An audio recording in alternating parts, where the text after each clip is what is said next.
Big Boss Malayalam season 6-ൻ്റെ live അപ്ഡേറ്റ്സിലേക്ക് പോകാം. അപ്പോൾ ഒരു പുതിയ പ്രൊമോ വന്നിട്ടുണ്ട്.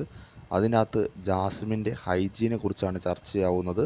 ലാലേട്ടൻ വരുന്നു, ജാസ്മിനോട് ചോദിക്കുന്നു, ജാസ്മിൻ ചെരുപ്പിടാറില്ലേ എന്ന് ചോദിക്കുന്നു. അപ്പോൾ ജാസ്മിൻ പറയുന്നു, ഞാൻ ചെരുപ്പിടാറില്ല ലാലേട്ട, എൻ്റെ കംഫർട്ട് സോൺ നോക്കിയിട്ടാണ് ഞാൻ ചെരുപ്പിടാതിരിക്കുന്നത് എന്ന് ജാസ്മിൻ പറയുന്നു. ലാലേട്ടൻ പറയുന്നു, കംഫർട്ട് സോൺ നോക്കി നിൽക്കാൻ പറ്റിയ സ്ഥലമല്ല ഇത് എന്ന് പറയുന്നു. അപ്പോൾ ജാസ്മിൻ പറയുന്നു, എന്നെ മാത്രം ടാർഗറ്റ് ചെയ്യാൻ നോക്കുന്നു ലാലേട്ട, ഞാൻ മാത്രമൊന്നുമല്ല ഇവിടെ ചെരുപ്പിടാതെ നിൽക്കുന്നതെന്ന് പറയുന്നു. അപ്പോൾ ലാലേട്ടൻ ദേഷ്യം പിടിച്ചിട്ട് പറയും, ഞാൻ എന്തിനും നിങ്ങളെ ടാർഗറ്റ് ചെയ്യണം എന്നൊക്കെ ചോദിക്കുന്നു. അത്രമാത്രമാണ് ഇപ്പോൾ പ്രൊമോയിലുള്ളത്. അപ്പോൾ ഏതായാലും ചോദിച്ചത് നന്നായി. ഇത് ചോദിക്കുമെന്ന് പറഞ്ഞുകൊണ്ട് നമ്മളൊന്നുള്ളൊരു വീഡിയോ ഇട്ടതാണ്. അതായത് ഹൈജീൻ അത്യാവശ്യമാണ്. കാരണം ഒരു 20 പേരൊക്കെ ഒരു സെറ്റിൽ നിൽക്കുമ്പോൾ അവിടെ ഒരാൾ മാത്രം വൃത്തിയില്ലാണ്ട് നടക്കുക എന്നാൽ വളരെ മോശപ്പെട്ടൊരു കാര്യമാണ്. അത് എൻ്റെ കംഫർട്ട് സോണാണ് എന്ന് പറയുന്നതിൽ ഒരു യാതൊരു അർത്ഥമില്ല. ഇത് വീടൊന്നുമല്ല. നിൽക്കേണ്ട സ്ഥലത്ത് നിൽക്കേണ്ട പോലെ നിൽക്കണം. തോന്നുന്നതായിട്ട് നിൽക്കാൻ ഇത് വീടൊന്നുമല്ല. അത് മനസ്സിലാക്കണം.